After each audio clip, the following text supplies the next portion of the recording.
The emergency beacon pierced through the bridge of the Valkyreth, its crimson pulse syncing with Ravkor's rapidly beating hearts. 3 cubs, 3 juvenile Krath warriors, missing from their training cohort for over 6 standard hours.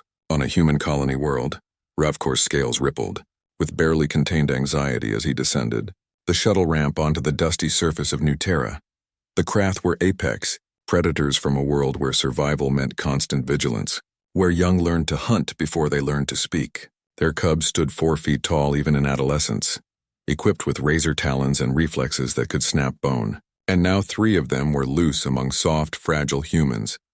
"Spread out," Ravkor commanded his scout team, his translated voice harsh through the comm. "Find them before they hurt someone." Before we start an interstellar incident, the Krath had only recently joined the Galactic Council. Their reputation as fierce warriors preceded them, but so did whispers of their occasional difficulties with restraint. Ravkor had fought hard to secure this cultural exchange position, to prove his people could coexist peacefully. 3 missing cubs could destroy everything. The human settlement sprawled before them, a mixture of prefab domes and hydroponic gardens. Ravkor's enhanced vision picked up heat signatures, but none matched the distinctive dual-core pattern of Krath physiology.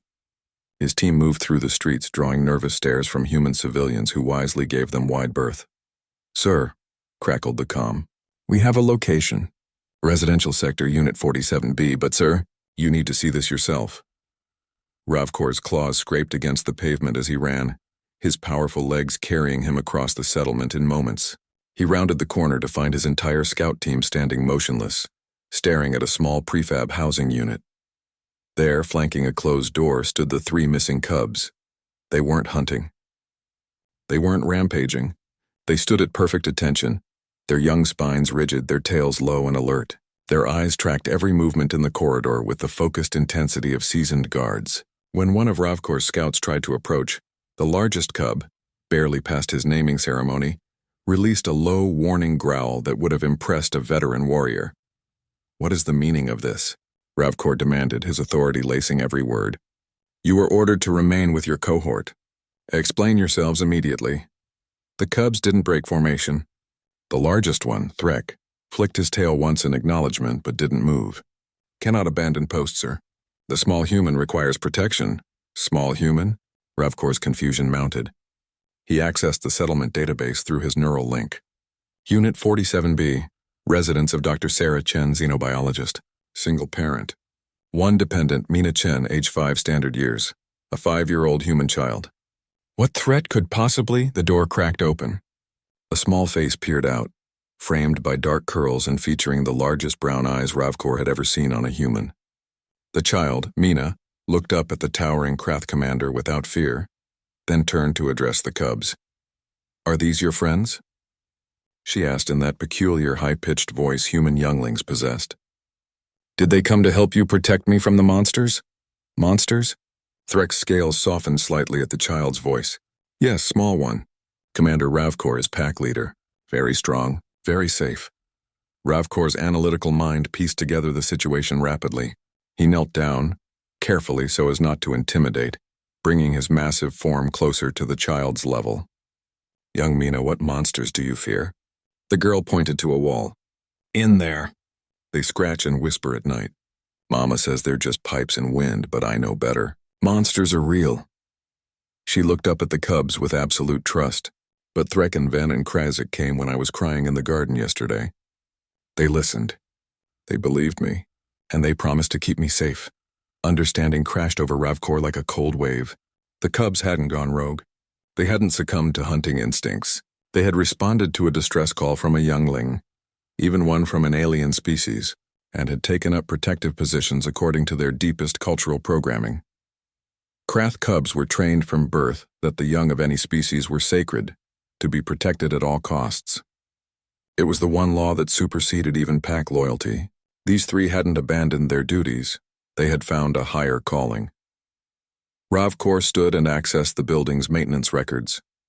Unit 47B had reported structural vibrations for weeks. Settling foundation, trapped vermin in the walls, pneumatic pressure fluctuations. Nothing dangerous, but to a small human child alone in the dark, every creak would sound like approaching doom. "Threk." Ravkor said, his voice carrying the formal weight of command acknowledgement. You and your pack have acted with honor. You identified a youngling in distress and responded appropriately. He turned to his scout team. Get a maintenance crew here immediately. I want every pipe secured, every gap sealed, and a full structural survey completed. And bring sonic deterrence for any remaining vermin. He looked back at Mina, who was now holding Threk's massive clawed hand in her tiny one without hesitation. Young human, you were correct. The monsters were real, small ones in the walls, not large ones. But you were also correct about another thing. Protection is real too. These warriors heard you when others did not.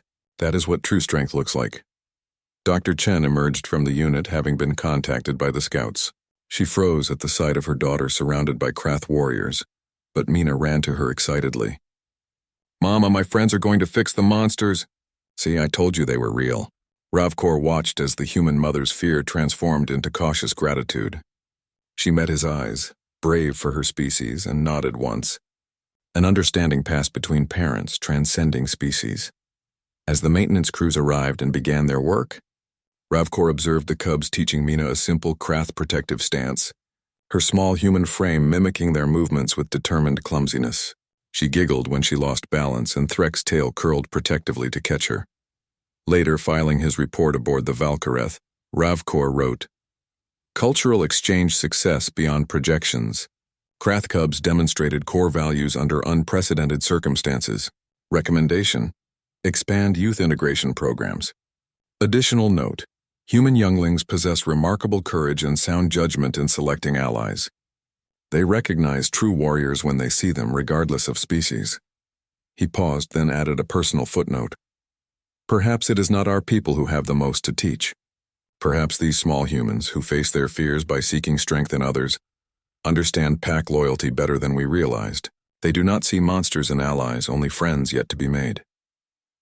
Outside Mina's window, 3 cubs maintained their watch through the night. Long after the walls fell silent, they would remain until she slept peacefully, because that was what warriors did. And in the morning, when Mina waved goodbye with promises to write, they stood taller, their naming ceremonies now carrying stories of the small human who had shown them what true honor looked like. The galaxy, Ravkor decided, was full of wonders. And sometimes the greatest warriors were those who chose to stand guard over a child's dreams.